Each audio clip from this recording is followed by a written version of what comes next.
Listen, you've been stressed from work, I'm trying to ease your mind. Medicate your mental, give you peace of mind. We read books to learn the ancient secrets left behind. Manifesting when we... Welcome back, everybody, to Grit and Grace, where we have raw and soulful conversations. I am your host, Madam. And Alice. We have two special guests today. This is Super. Jamell. And they are here today to discuss their new endeavor. Well, maybe not a new endeavor, but it's some big money business right here. Respect the process, y'all. Oh, Definitely. yes. Respect the Check process. out our merch here in my favorite color, blue. Oh, wow. Hold on. There we go. Oh, let's go. So, Super and Jamell, tell us a little bit about this whole process itself. How do we get here? How did we start? What was the inspiration? Well, I guess I'll start this off real quick. The inspiration came from an actual training that was done way back in 2011. So we started a training in 2011, and the training was titled Respect the Process. And with that training, we broke down each letter in the word respect. And from there, the training was so good, I guess, people reached out to us and was like, man, y'all should do it again. And then we decided to put it in a book form so that the masses can get what we gave to the few individuals that we done the training for. So the training was something that y'all produced for others, or was it training that y'all attended? That was a training that we produced for others. Okay, and so what was the purpose of that training?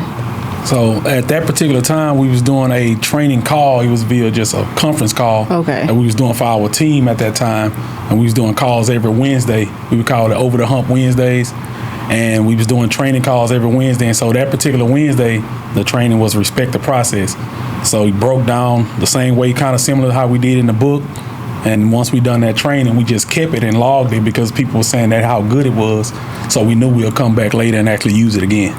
So that's kind of how it happened.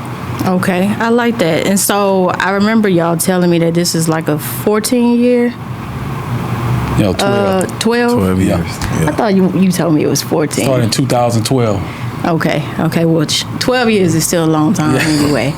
But I admire that process because like one of you, and maybe both of y'all was telling me at one point, if you would have started it or written this and released it, even 2 years ago, it wouldn't be what it is today, right?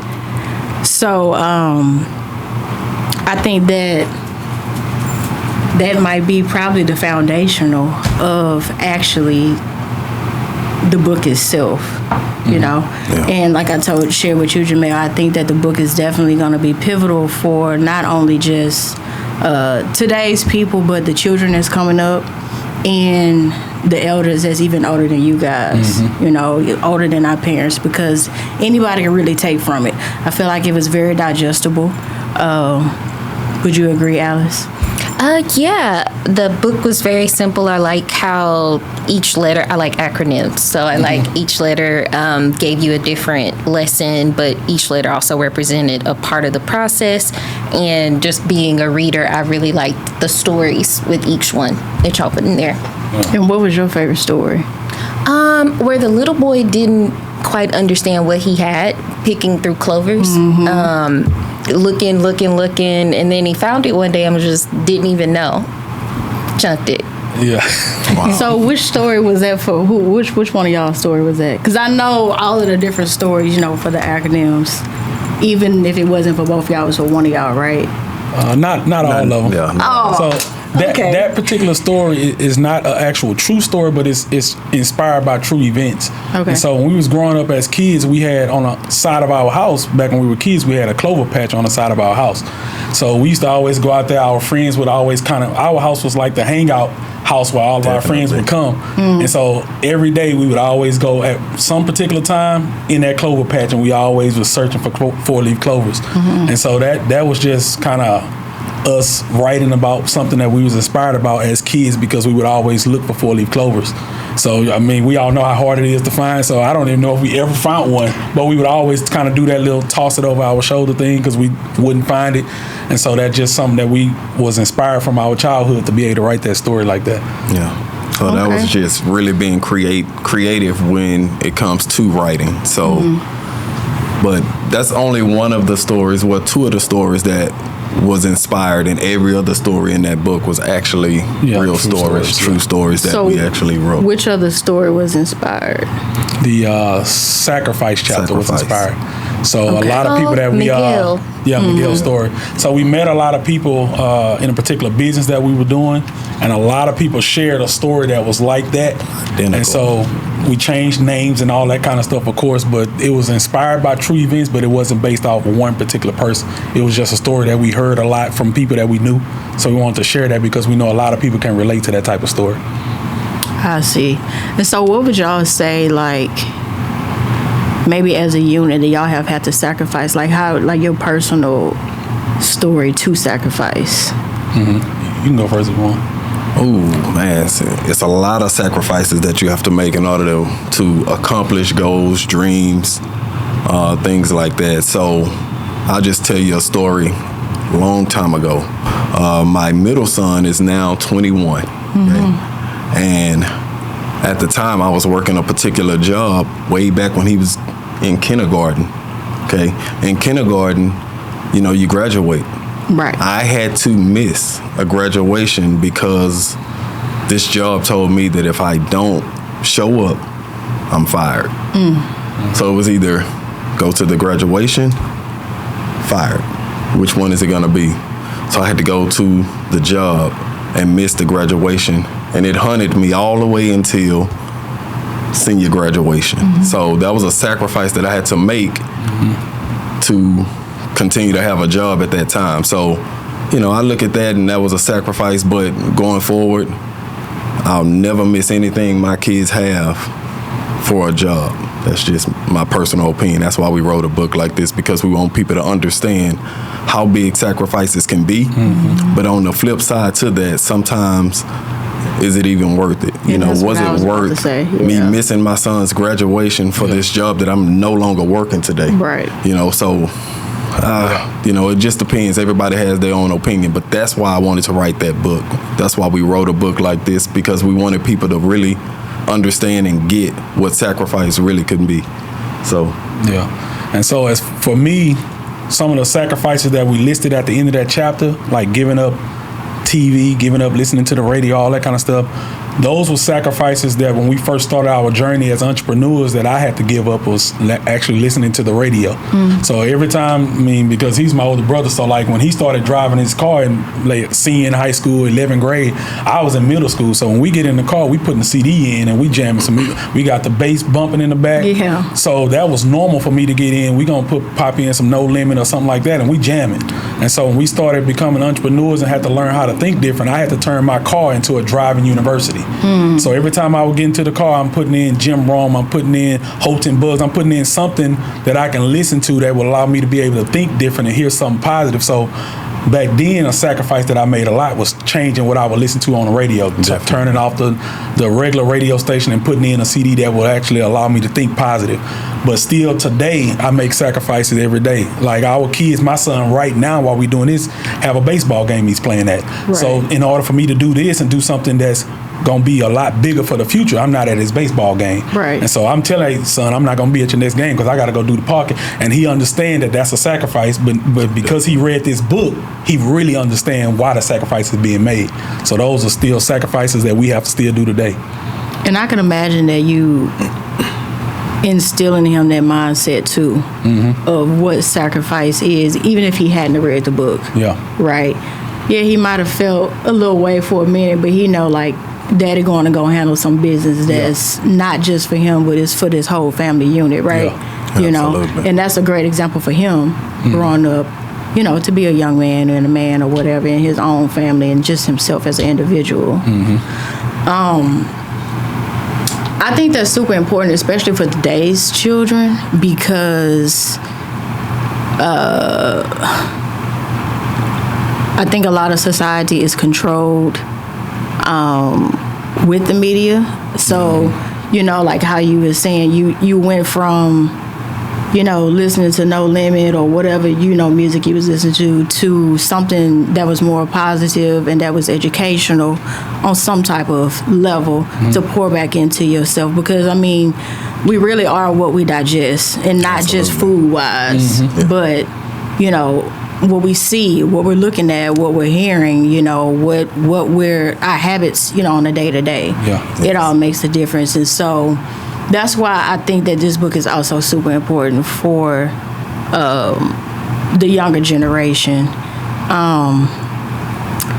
But let's say for the younger generation that still might not quite get it or understand it, what would you say to them, or what other way do you think that you can convey it? Because we know it's important for them to get it, these principles, because it's not just, we just ain't talking. Like, this is like literally foundational principles that you would take forever. Why don't we take a step back, though? How about we allow them to say what the process is? Because we're getting nitty gritty. We're in the nitty gritty, but just give us what the process is. What process are we going through? What process are we respecting? Tell us.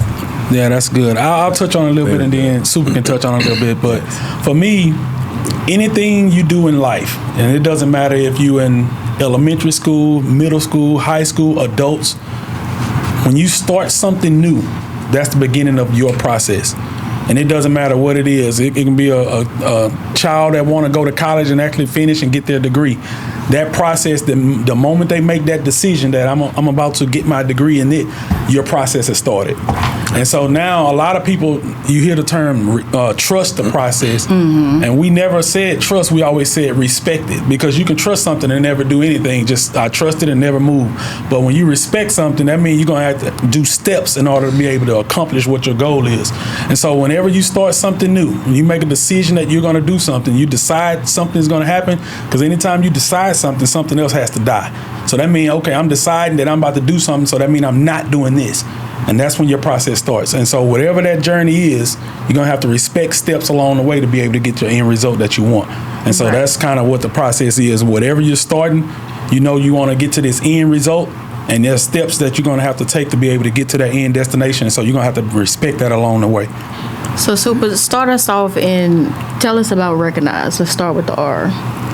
So when you're looking at recognize, because like we say, we respecting the process. So if you're looking at recognize, you want to be able to recognize an opportunity, regardless of what it is. So the first thing you want to do is not blow people off. So a friend of mine was telling me about the book, and what really touched me is he's coming across people every single day, but he's missing the opportunity because he's not recognizing that this person is doing the same thing that he's looking to do. And they're telling him every single day, but he's taking that person just like that 4-leaf clover and tossing that person over the shoulder. So the same way with you guys today, Madam, Alice, y'all have the podcast. Imagine if you tell me that we can come to this podcast and we can get on this podcast. You putting the opportunity out there, but I don't recognize that it's an opportunity for us to go and share this book with the masses. I just pass it up. That's what recognizing is. So we had to make sure that we understood that. So when I saw that you guys had a podcast, I looked at it, I saw it, it was amazing. And if I didn't recognize that it was an opportunity for the both of us to get on this podcast and make something, for the world to see, then we're not sitting in this room right now. So it's definite that you have to recognize opportunities, no matter what that opportunity is. It can be the smallest of opportunities. You have to make sure you understand it, recognize it, capitalize on that moment. So, And do you think that you have to have a certain lens or a certain frame to even be able to recognize? That's when it comes to sacrificing. So when Jamell was saying he sacrificed the music, listening to the music, he had to give that up. So to give up something, it allows your brain to open up. So now that brain becomes an umbrella to protect you. So now you'll see those opportunities. But if you're not willing to give up anything, will you be able to recognize the opportunity when it's presented? So that's why you have to read this book with understanding. Don't just get the book and read it because it's a short read. We're going to read it fast. It's not about that. It's about reading it with understanding. So you may read it fast the first time, but the second time, take your time and really take notes, understand what's in this book, because what's in this book is valuable information, but you may not recognize it. Yeah. Right. So yeah, it's like a muscle too. So that skill set, as you continue to use it, it continues to grow more. You get better at it. So it's kind of like having your antennas up. At first, your antennas might be small, but as you continue to work on recognizing opportunities, recognizing when I need to change, recognizing I need to do something different, your antennas grow. So then you start being able to pick them up faster. So it's just a muscle that you got to keep working on, so you get better at recognizing certain situations when you come across them. Absolutely. Sharpening your tool. Definitely. Okay. And so the E stands for excitement. Yeah. Look, this is his favorite part. Go ahead. Tell us about the excitement. What inspired us with that particular chapter is because we both, we sports background. So younger age, football, basketball, track, everything. He was definitely, that's why Super is kind of his nickname too, because he was really fast. So track and football, but. And he is fast, y'all. Yeah. So coming from like playing sports and stuff like that, we understand like when somebody goes to a football game or go to a basketball game or any type of professional sporting event, if you've ever been to that type of game or that environment, people are fired up and excited. People paint their entire bodies the color of their home team, whatever team they're rooting for. Yeah. You see people with their clothes, shirts off in 0-degree weather. Yeah! Fired up and excited. And so when you look at excitement, in order to be successful at anything that you're doing, you have to be excited about it. And when you're excited, you find yourself wake up in the morning looking forward to go and do whatever that is. If y'all doing this, you wake up and you excited about it. When you're looking forward to something, you excited. The way you breathe when you're excited. If I'm talking to somebody about this book, normally I wouldn't even be sitting down because the way your body is, all that stuff controls excitement. So you want to be standing up. I'll be walking around this whole room if I'm talking to somebody about this book because I'm excited. And so a lot of people don't know how to use that level of excitement into their everyday personal life. Right. And so when you starting a journey, most people are like, oh, I'm trying to do this. No, I'm not trying to do. We writing this book and it's going to get done. So we knew we was going to write this book, even though it took 12 years to get it done. So we've been excited for 12 years because we knew this book was going to come out. And so people learn how to implement that into their lives. And that's why we put examples on how to help yourself be excited. So a lot of times people are just focusing on their current situation. Man, my bills are due, this. But when you learn how to start picturing what your end result is going to be, you learn how to, I want to drive this particular car. So now I got pictures of where I see that particular car. When I see that, I'm excited because I know that I'm going to be driving that car someday. Right. And so you have to learn how to be able to help yourself be excited all throughout the day to where you can actually attract the goals and dreams that you want. So excitement is a very important thing, but a lot of people don't know how to maintain that constant state of excitement. So that's why we wanted to share like little tips in that chapter on how you can stay excited all the time. So yeah, I get fired up about that chapter because people have to be excited to hit their goals. I think people get excited, and then and I think I was telling you this one night, right, Jamell, that people get excited and they have that initial stage of excitement, and then it kind of like either dwindles down or it depletes itself because things not moving the way. That's not excitement. That's motivation. In this moment, I'm so determined. Right. Absolutely. And that's why I brought it up, because people get it confused. Right. Discipline and excitement can, I would say, go one and the same. Mm-hmm. Yeah. Yes, that's definitely, that's true. So, and discipline builds confidence. Yeah. Right. So it's Super was actually telling a lady about this yesterday, and she was talking about somebody's fire kind of burning out. And he used an example. We used to use it all the time. If you got a bunch of logs on a fire burning, and all of these logs are on fire, they burning up. The fire is hot, and you take one log and you sit it to the side away from that fire. What's going to happen to that one log?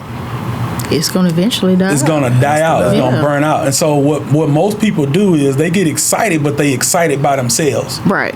So we never got excited by ourselves. If I got excited, I'm on the phone with him. Man, if he excited, he's calling me. Yeah. And so now, because we're doing it together, we two logs that's burning, not one burning by ourselves. Kinetic We'll die energy. out. Yeah. And so because we always excited together, and that's a lot of that is because our mom, we actually shared that in the book, she made us be that way. Yeah. You know, she used to make you take him Yeah. with you. Absolutely. I Everywhere you didn't went. have a choice. Yeah. Yeah, so I mean, we would be on one bike, and a lot of people back in them days would paddle somebody on the handlebars. Like he's Yep. riding the bike, and the I other used person to would do sit that. on the handlebars. I used to sit on the seat in front of him, so we riding on the same seat because we had to go So y'all everywhere was together. close. And so that actually helped us along this way with respecting the process, because anytime we excited about something, and I don't care what it is, we on the phone with each other and we sharing that excitement, because we understand that we got to stay around the fire and stay together. to. So we don't stay excited by ourselves. We share it with somebody. Yeah. And most people got to learn to be able to do that too. It's the same way you in that football game and you excited with a group of people. That you got to don't be know. in a group of people excited about your goals. Yeah. I got to be attached to somebody that's going in the same direction that I'm going in. So we excited together. I'm not excited by myself. And that'll help people hit their goals. Well, I guess that's why they say if you want to be a millionaire, you got to hang around millionaires. Yeah, but Can't hang or you can't, But you that's know. difficult too, because most people don't know millionaires to hang around. They don't. Right. So you got to be able to recognize somebody that has the potential to be a millionaire. So you may not be a millionaire yet, but I see you heading in the direction that I would want to be heading into. So now we collaborate and we stay together, and we can become that together. Yes. Because I can't just go and be around somebody that's already a millionaire. I got to be able to recognize that this person is heading that direction, and I'm a attach myself Lock to their arms. coattail. Yeah. Absolutely. So that's something too. We That's hear that like saying, with but most people friends. can't get around millionaires. Yeah, but that's just like with friends though, like true friends. You want to be around some people that's going somewhere, Yeah. and y'all share like common, maybe not everything down to the T, but y'all share. You know, it overlaps the commonalities and the where y'all trying to go, at Yeah. least foundational principle wise. Yes. You know, because otherwise you'll be hanging around folks or chilling with folks or whatever that's really bringing you down or pulling you down. Yeah. And you don't see it Don't until even you know see until it. you- yeah. You get what I'm saying? And that's coming right back to recognize, you know, Right. you're so used to doing the same thing with those friends that you don't see that they're bringing you down. You didn't even have the ability to recognize it. So you took that friend, you took that And that ability, close- and you right. you tossed it And- over your and toss shoulder it because over. you're having fun. You're so used to doing it. So that's why we wrote this book. We want people to really understand what we put in this book, and it's valuable information, but if you miss it, you're gonna be that 4-leaf clover getting tossed over the shoulder. So Yeah. man, I'm excited about this. I mean, like you say, I'm excited. We woke up this morning excited, you know. We had the book signing yesterday. We was excited and fired up. So this whole weekend has been Yeah. just It's been fired yeah, it's up. been a Yeah. this Since they weekend released been- this book, yes. y'all, even before, they was fired up and just over the moon, okay? Like Yeah. hopping and skipping, jumping, yelling. I mean, that's the way it's Like, supposed to be. They've been all 32 teeth, y'all, and Yeah. I'm happy for y'all, for real. I really Yeah, am. I'm appreciate really it. happy. I'm proud of y'all, for real, because it really is monumental. But okay, so our next acronym is the sacrifice. I know we kind of hit on it, but if you want to explore more on that. I mean, we can, you know, because a lot of times sacrifice is probably, man, it's probably one of the most important. I think it might be the most Yeah, important one. it's. I mean, and the feedback that we've been getting from this book so far, a lot of single parents, single mothers, Yeah. have been talking about the sacrifice Sacrifice. chapter. Yeah. So, you know, and it touched me when I hear a single mom talk about sacrificing the things that they had to give up for their child. You know, man, it's powerful, you know what I'm saying? And you know, man, the things I've heard about it is life changing, you know, and now that they have read this book, they're gonna be able to do a lot of other things for their kids, and move different. So it's powerful. So the single moms been sacrificing, going to work, working double shifts, doing all this to make sure that their kids are well taken care of. And when we had one that actually read the book and broke down in tears because of the sacrifice that they had to do, because they always looked at sacrificing as a negative. They never looked at it as a positive. So to look at it from the standpoint that we wrote this book as being a positive thing, sometimes sacrificing is not a negative. I gave you a negative earlier when I talk about missing my son's graduation. Right. That hunted me all the way until he graduated high school. Yeah. So I looked at it as a negative. 12, 13 but years. as I learned through this journey and that process, because back when he was in elementary, I was not writing this book. I was listening to the music in the car. I didn't give up the music at that time. Yeah. But as I grew through the process, I learned, and I had to realize that, hey, that's not a bad thing, Dad had to go and work to be able to pay the bills. So I had to look at it from a whole different standpoint.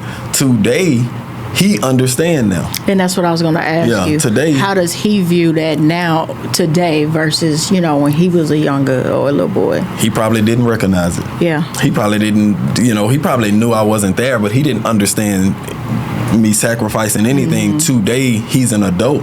Right. So he's looking at it totally different. He actually read the book. He understand what we wrote. He knew we was writing the books. We was doing trainings back in the day that he would come to, and he was in the back of the room taking down notes. So my kids been taking notes from what their dad been doing for a long time, and they would come home and show me. So he started to understand this at a young age. Yeah. That's why we wrote this book, because we want the kids to be able to understand different things that they'll even have to sacrifice going through their journey in life. If we would have gotten this information as kids.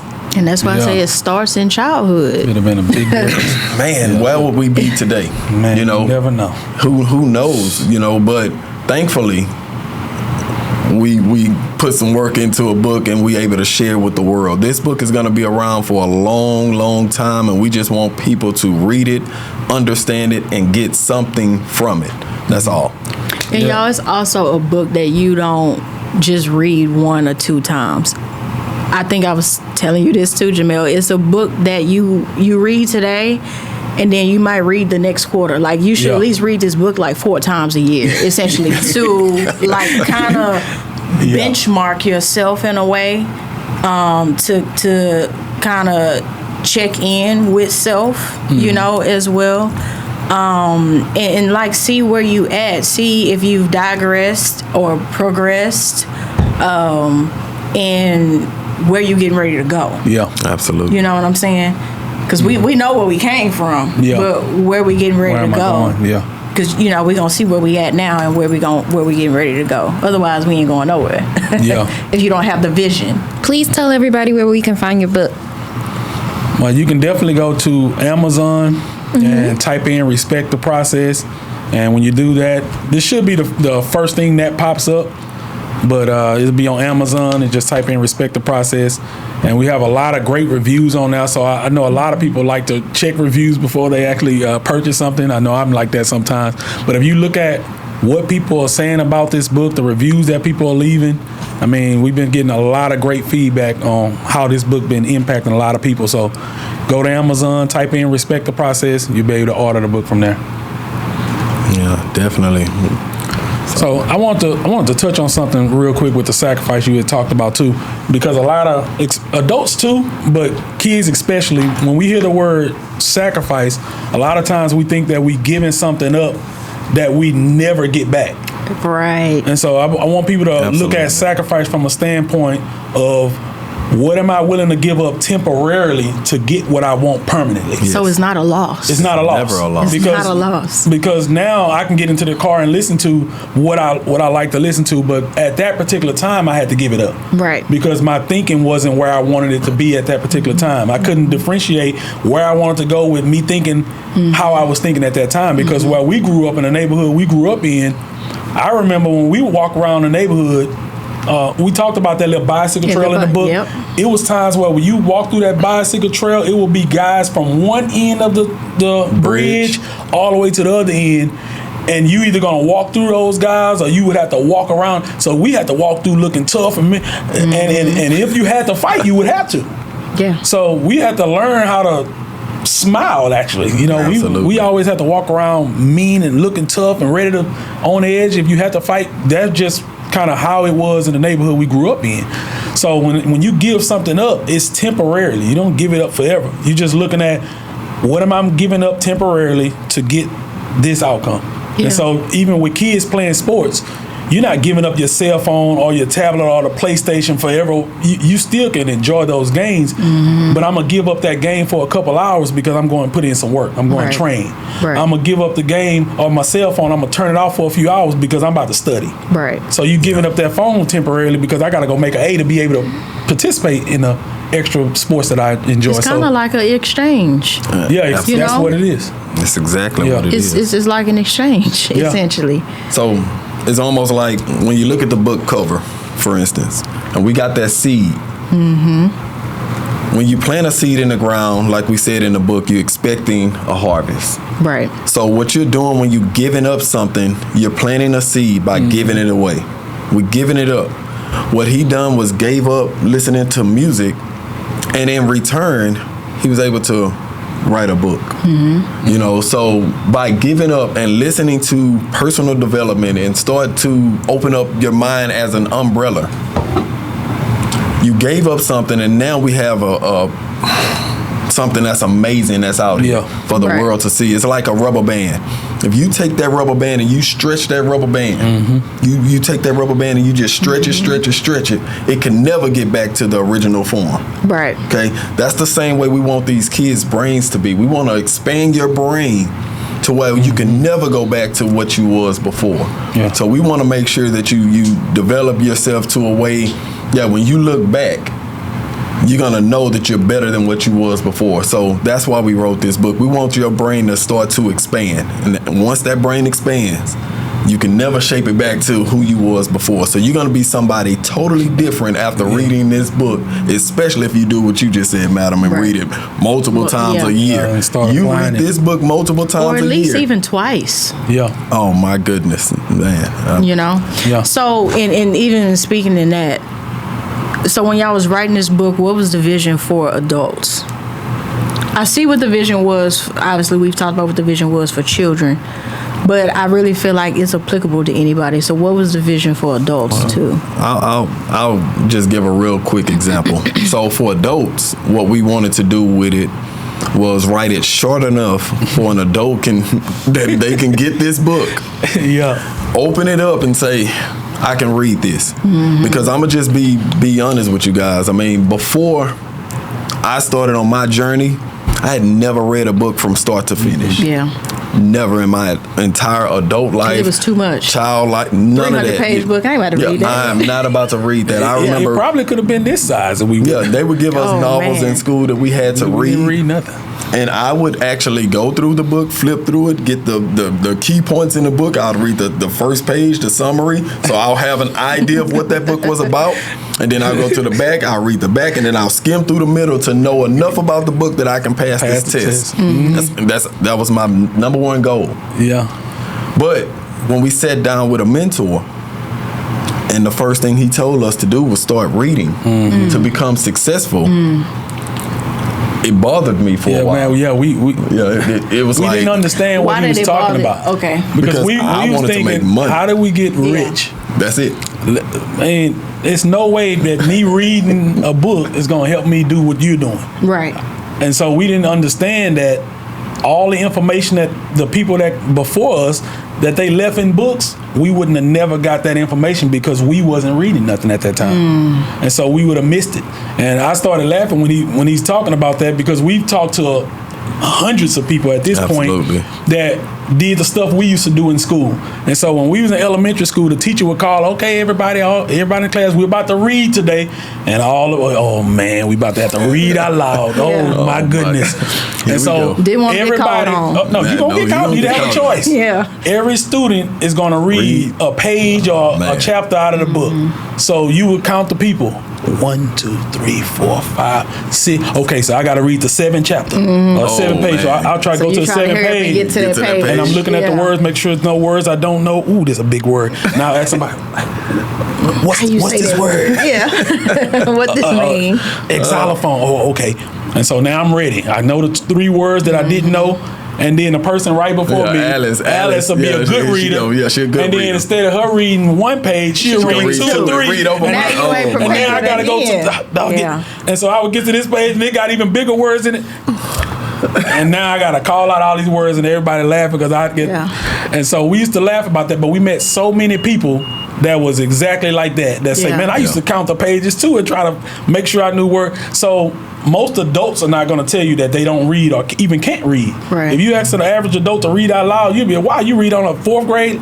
So we wrote this book for people who was like us when we was 27 years old, didn't really like to read. And so we wanted this to be a book that, so we talk about kids being 10 and 11 years old that can read this book, but we writing this book for the person that's 27 that was like us, that I was in college on the dean's list and people would think that, oh, he gotta be, I never read a book. Yeah. I just knew how to find the answers and pass a test. Yeah. So I knew how to do what I needed to do to study and get what I need to pass, but read a book that was something that could help me grow, I wasn't reading that. Now, don't get it twisted. Now, we have wrote a book, but both of us have libraries in our home now. Yeah. So not only did we write a book, to libraries now, coming from where y'all came from. No, I'm saying we actually own so many that's books. what I'm saying. And, imagine coming from where y'all came from to now having so many books. You really do have your own study and library in your own home where you dwell. That's monumental. So, I don't want you guys to think that we wrote this book and we don't read. That's not the case today. We wrote this book and we have a library of books in our home right now. And what we do in our books, just so you guys will know, every book that we read from start to finish today, we sign it, date it, and time it. Every book that we read. So now my great grandkids will be able to read that book or pick that book up and say, man, at 5 a.m., 2 a.m., 1 a.m., 12, whatever time it was, that's what Super was doing. He was reading a book at that time. And so that's going to inspire them. They'll know. Because you already know kids going to be like, I ain't reading this whacked up. But then they're going to be like, oh, dang, this what he was doing on a Saturday night when he could have been out partying or whatever. Exactly. That was the sacrifices that we made. It's the example that y'all setting up, not just for today, not just for the next generation, your children, but they children and they children. Absolutely. Generations down. So it's powerful to do certain little signature things if you can remember to do those. It's powerful to do signature things like that is gonna go down generations. So like I'm saying, not my grandkids, I'm talking great grandkids are gonna be able to get that book and read it. The grandkids may miss it, but the great grandkids may get it and say, wow, I never met this guy, but look at what he was doing. Look at what he was doing. This is why we still have his picture over the fireplace, or we still have a building titled after him. Who knows? Who knows where this could lead to, but that's why we done a short book, because we want people to be able to pick it up, know that they can read it, and get it done. And who knows how big the next book will be, but But we do have a next book coming, right? Well, what's in the working right now, I mean, it is a book, but we're going to actually write a workbook that Respect the Process workbook, and it's going to go hand in hand with this one. So people will be able to go through chapter by chapter and be able to break it down and get to the bone of it. Actually exercise. Principles that y'all because this is we don't want people to think, because a lot of people have been asking that, like, when is part 2 coming today? And some people I wanted to know too. That's why I was like, there is a next one coming, right? So a lot of people, I mean, because of the society we live in today, they think that way. So like if you watch a movie, you thinking about, oh, the way that ended, that gotta be a part 2 coming in.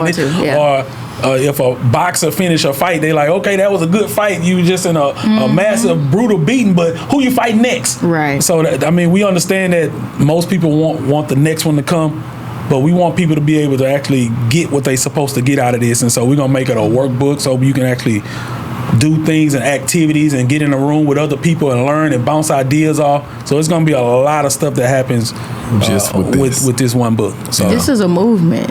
So I thought you was about to say a movie, but I mean, movement No, ain't that all? Yeah. don't get it wrong though. I don't 'Cause know that's why I coming just too. saw that, but I literally just saw the word movement, and I just said it out loud. So whatever that means for y'all, hey, take it and run with it. we definitely gonna Take it and run with it because it don't stop here. Yeah. It don't stop here. I really believe that it Yeah. don't stop here.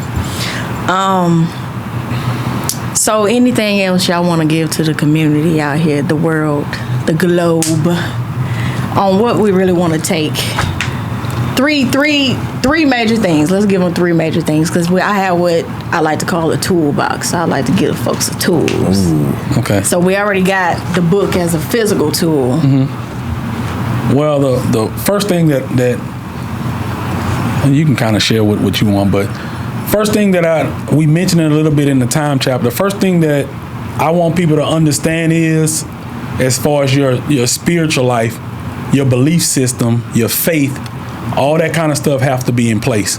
So you have to have a solid belief system in your Creator, and then you have to actually have faith in what you actually, because faith is stuff that you don't actually see. So Absolutely. you have to actually believe that something is going to happen. And then I want people to understand that your thoughts are actually things, and so we actually become what we think about. And so that's why we talk about putting pictures up and things like that, because we want you to start realizing that how you think matters. Absolutely. So, like now, a lot of people we like saying that this book kids can actually pick it up and read it. But when we first wrote this, we wasn't thinking about kids at all. This book was for adults, somebody that was 27 or 37 or 47, that was where we were, that wanted to do something different in life, wanted to improve in their life, and we wanted to give them something that they can actually get to help them be able to do it. It became about kids later on down the road. My brother actually started coaching kids when we never thought we would coach kids at all. Really? So that's the reason it started leaning towards kids, is when we started coaching sports. So he coached his son basketball team, and in the first season I didn't even help him coach. I was just watching on the side, man, okay. And then after that, my son started playing years later. He was like, man, you probably should coach us. And what year was that in the process of writing this book? Like how far along were y'all then? It'd be hard to even, because when we first started writing this in 2012, my son wasn't even born. My son just turned 12 this year. Yeah. In August. Yeah. So my son wasn't even born when we was writing this book. So that's why, I wasn't thinking about this being able to impact my son. I had daughters that was born already. Right. But I wasn't thinking about the stuff we writing in this book to be able to impact them. We was looking at more adults. Yeah. And so the only reason it started kind of leaning towards kids is because we started coaching them. And when we started getting in the huddles with the kids and you looking into their eyes, man. and you seeing kids kind of similar to where you were, or maybe their confidence is not high, or maybe they, and so sometimes they at home and nobody's talking to them about faith and not breathing life. speaking positive. So you'll get in a huddle with a kid and he'll be sad, man, I'm not doing good. And so now we have to teach them that your words mean something and what you speak. So you start looking at, man, we helping kids and they need this stuff. So it's not just adults. If we catch them early, we can because kids ain't getting trained up right. Yeah. And that's not a knock At on all. parents, but sometimes parents are working so much that they can't even teach their kids understand what's these type happening. of principles. And then these days you got kids having kids, so but that's another conversation. Yeah, definitely. So it ended up going towards kids when we started coaching. So now, like a lot of times I'll shoot a video and I'll say this Coach Jamell, because a lot of the kids will say, hey, coach. Right. And so adults would call you coach, but then when kids started calling you coach, it sounds different coming from kids. And so then you start realizing that if I can help 10 of those kids learn how to think better, it's easier to do, because sometimes adults are stuck in their ways and don't want to change. So I'm going to make it available for you, but I would rather you take it and give it to your 12-year-old son or daughter and let them read it too. So it ended up going towards kids, but it initially wasn't for kids. Wow. And so that's why I wanted to be people faith to be right. I want them to learn that you become what you think about, so we want to help you think differently. And then I want adults to be able to understand that I can give this to my kids so they can actually be better off than I was, because I didn't have this information like that when I was a kid. Absolutely. Because Because you only got so much time. Yeah. And that is in the book too. It's And y'all definitely- gonna have to go and read it to see what that was about. But Yeah, if we only got that 100% battery, Yeah. Yeah. you know, and that's all you got. Yeah. That's it. You know, so what we doing with this? If once we get to 60, Yeah. Oh, what we man. doing at that point? You know, so once you get to 40, I mean, 42, 30, 20, matter of whatever. fact, he told me about an analogy that you gave. Which one? With the time, you know, if you stuck on this island Oh yeah. and you If have you that, stuck on the island and I got my phone and that bad boy is only on 30% left, am I about to use it to get on Facebook, TikTok, and hey girl, yeah, what you done? No way. Hey, this is where I'm at. This is what I need. Let me figure out if I can pull up a map real quick. How can I Let me get send home? an SOS to 10 people at the same Yeah. time, because once it's dead, it's dead. How am I using this last 30% to really maximize? Yeah. that's powerful. You know what I'm That's saying? powerful. Yeah. To really maximize what I can do or what I am doing. Because once that 30% is gone, Yeah. So see, when you look at that chapter, for instance, a child may not understand that chapter right that's, now. That's his favorite Yeah. chapter. Yeah, that's my favorite chapter, because Mine when was you look at a persist, child, they may not understand that. yeah. Now, most times we don't. Like time, when you're a child, you think you have Oh my goodness! You like there's couldn't- times I still feel like, man, I just got out of high school until I look and see my daughter's getting out of high school. You don't realize how time But that's works also as a the child. beauty of children's innocence, though. Yeah. They don't really have the perception of the world like we do as you get older and start going through things and become adult and you Man. experience all these other things, you Yes. know. Yeah. But at some point, they still do need it. They need it. No, yes, they definitely You know, need it. Yes. they do need it. They do need it for sure. But that's why, you know, in the future, we plan on doing a lot of free things for kids with this book. So in the future, real soon, we're going to be doing a lot of free things for kids. We're going to be touching on a lot of the principles and the things that we wrote in this book.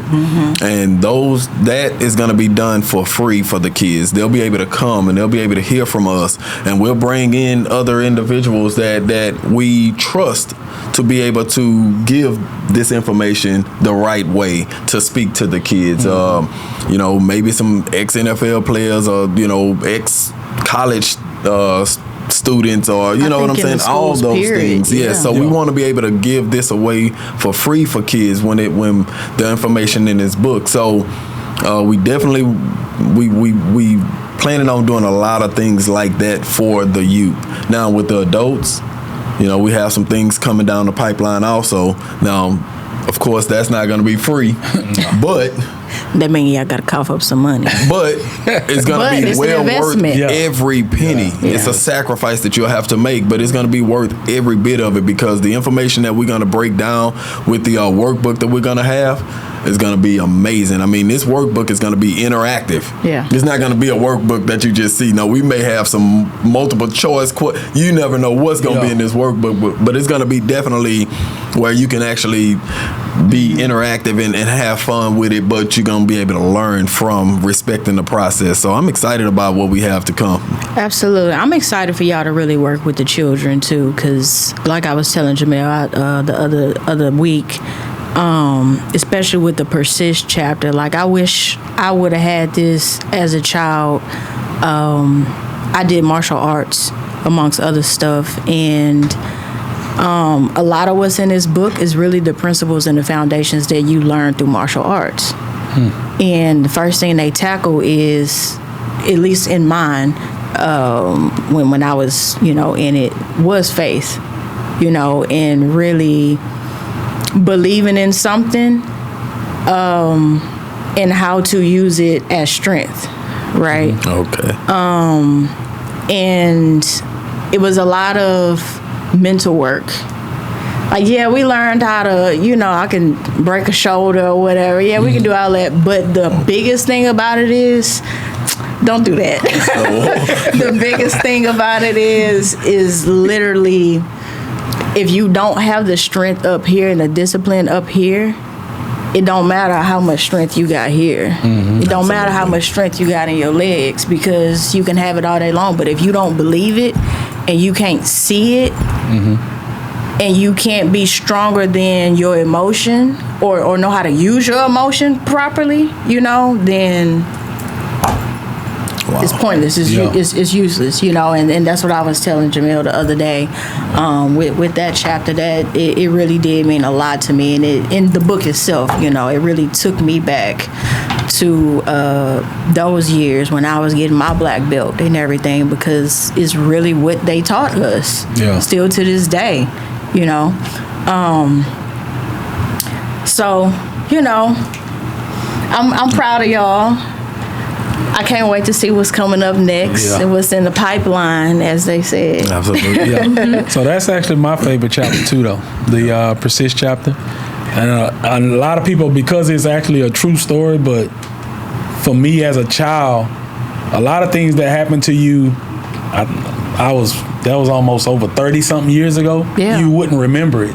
But that particular incident, what happened to us that day, stuck with us our entire life. Yeah. And so we knew that even if it wasn't in a book, because we started doing speaking engagements and the training calls and stuff like that, that particular story, we knew that we would share it with somebody.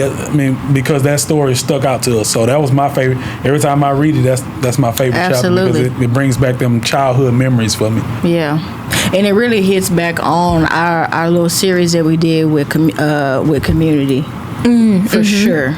That was our first episode. Absolutely, first and second, right? Oh wow. Yeah. Relationship gumbo.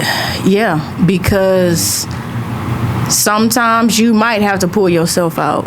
Sometimes you might have to phone a friend, and sometimes you and that friend gonna have to pull each other out. Yeah, absolutely. But either way, we gonna get out of here. Whichever way it's gonna be, we're gonna be, we're gonna persist, and we're gonna have our mind together to be stronger than what is in front of us, and we're gonna get out this thing. Yeah. Now, to touch on that though, we'll go back to the first R. Sometimes you have to recognize that you're stuck in the mud to know that you need to even be pulled out. Yeah. Right. Some people don't even know that they're stuck. Yeah, your wheels are spinning. The wheels are just spinning, and you're going deeper and deeper and deeper. You have to recognize that you're actually stuck to be able to phone a friend, to be able to have that friend come and help you. It's not an embarrassing moment to ask for help sometimes. And that's it. Didn't I say that the other night? Yeah. A lot of us, is I don't want to seem weak. I don't want to seem like I ain't got this, I ain't got that, or no. You look stronger when you can stand up and say, hey, this is what I've done, this is how far I've come, this is or whatever, but I'm clueless as to what to do next. Yeah, or absolutely. This is what I know needs to happen, but I don't have the resources. Can you help me? Closed mouth don't get fed. That's all I'm saying. That's all I'm saying. And so even if you don't understand at that particular time, because you can call somebody that's giving you advice or helping you, and you may not even understand what they are saying, but if you knew that person was good enough for you to call them to get the advice or get the help, you got to be able to trust their credibility, that they know what they're saying, and I'm gonna be able to rely on it. And so in that particular chapter, I was too young to even understand what he was doing. And so we could have really wrote that chapter a lot longer, but we wanted to make the book the size it is. But when we went down that hill and started coming up on the other side, I just got to the point where I was able to even ride my bike out the hill when it's dry. So now that it was wet like that, I definitely couldn't get out. You definitely was like, what am I about to do? At that age, what I was thinking was, no matter how we got out of the mud, it would have to have been on the bikes. So when he threw the bikes, well, people would have to read. When he threw them out, I thought he was crazy. Now what we gonna do now? We stuck forever. You didn't just. But see, that's that mental flexibility though that he tapped into. Where you was only seeing it one way, he like, okay, let me, and this is written in the book too. Let me woos out for a second. Let's think, as well as him telling you, bro, just breathe for a second. We got this. We gonna get out of this. And then he immediately go into, okay, boom, And then he like, well, dang, well, now how I'm going? Let me breathe for a sec. Okay, boom, you know? Yeah. And like I said, told him the other night, you know, when a pot is boiling, you can't see through it. You can't see through that water. Nothing. But when you turn that fire off or turn it down and it starts to simmer and it's calmed down, you have clarity. Yeah. But the longer you stand in that boiling state, we wasting what? Time. Yeah. Absolutely. And we can't get back. You'll never You get know, that time back. That we can't get back.